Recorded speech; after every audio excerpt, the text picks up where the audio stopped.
बिहार संपर्क क्रांति एक्सप्रेस समस्तीपुर मुजफ्फरपुर के बीच में कल के डेट में पटरी से उतर जाने के बाद बड़ा हादसा टल गया।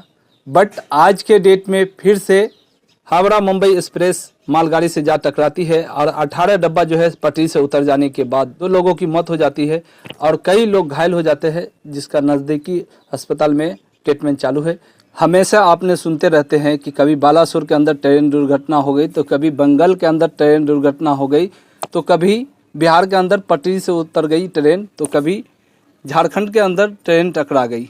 ऐसी समस्या हमेशा आप लगातार सुनते रहते हैं। रेलवे की जानकारी बताने के लिए तेज बिहार की टीम आज आप लोगों के सामने आया है, आप लोगों को बता रहा है कि कितनी दुर्घटना हो रही है। ट्रेन बहुत सारी कंट्री के अंदर जो है ट्रेन चलती है, जितना हिंदुस्तान के अंदर ट्रेन दुर्घटना हो रही है उतना पूरे दुनिया में कहीं भी ट्रेन दुर्घटना नहीं हो रही है। हमारे आपके प्रधानमंत्री बोला था, बताया था, हिंदुस्तान के अंदर बुलेट ट्रेन चलेगी। जब अगर बुलेट ट्रेन चलता तो न जाने आए दिन हर एक घंटा आपको सुनने को मिलता कि आज वहाँ ट्रेन से टकरा गया है, तो आज वहाँ पटरी से उलट गया है, तो आज वहाँ जो है से खाई में जाकर के ट्रेन गिर गई है।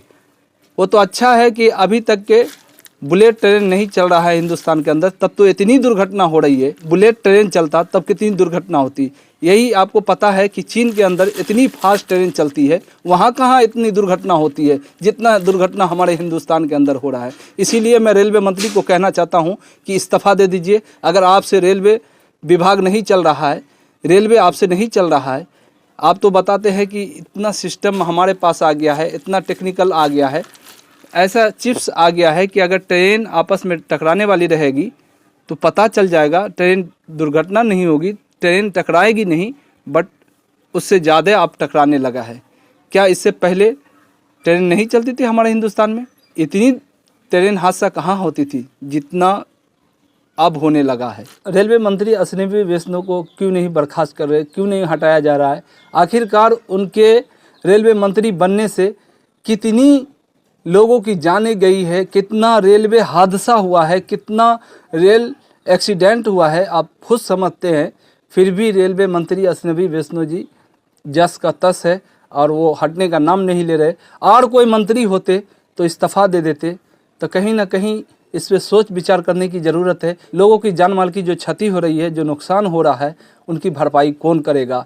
लोग अब ट्रेन यात्रा करना नहीं चाहते हैं, क्योंकि इतना सुन लिया है कि आज यहाँ रेलवे हादसा हो रहा है, कल वहाँ दुर्घटना हो रही है, कल वहाँ पटरी से उलट जाता है, कहीं वहाँ टक्कर लग जाती है, ट्रेन में ट्रेन आपस में टकरा जाता है। हम यही कहेंगे सरकार से और रेलवे मंत्री से, क्या हमारे हिंदुस्तान में ही ये सिर्फ ट्रेन चल रहा है कि और भी कंट्री में ट्रेन चलती है? वहाँ कहाँ इतनी दुर्घटना हो रही है जितना हमारे हिंदुस्तान में दुर्घटना हो रही है। 3 ट्रेन आपस में टकरा गई, कभी 2 ट्रेन टकरा गई, ये सब मामला बढ़ते जा रहा है। तो हम रेलवे मंत्री को एक बार नहीं कई बार कहेंगे कि अगर आपसे ये रेलवे विभाग नहीं चल रहा है तो इस्तीफा दे दीजिए।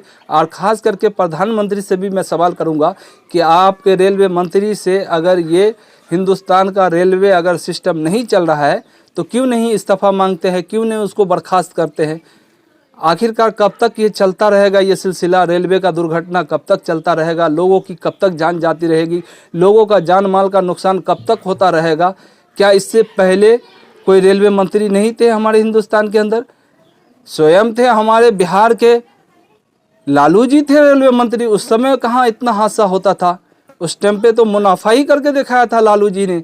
आज क्यों जब से अश्विनी वैष्णव जी रेलवे मंत्री बने हैं, कितनी दुर्घटना हो रही है, कितना हानि हो रहा है लोगों का, कितना जानमाल का नुकसान हो रहा है, कितनी ट्रेनें टकरा रही है, कितना नुकसान हो रहा है। क्या इससे हमारे देश का छवि नहीं खराब हो रहा है? इससे जो हम कहते हैं कि हमारा देश डिजिटल दुनिया बन गया, इस पे सवालिया निशान नहीं खड़ा होता है?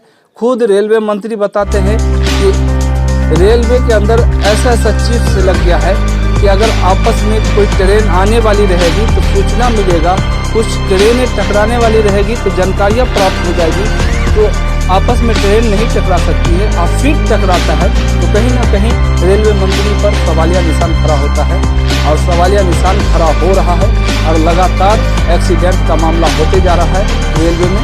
और रेलवे मंत्री जो है है से आराम से ऐश मस्त कर रहे। तो फिलहाल के लिए इतना ही। आप देख रहे थे ज़्यादा से ज़्यादा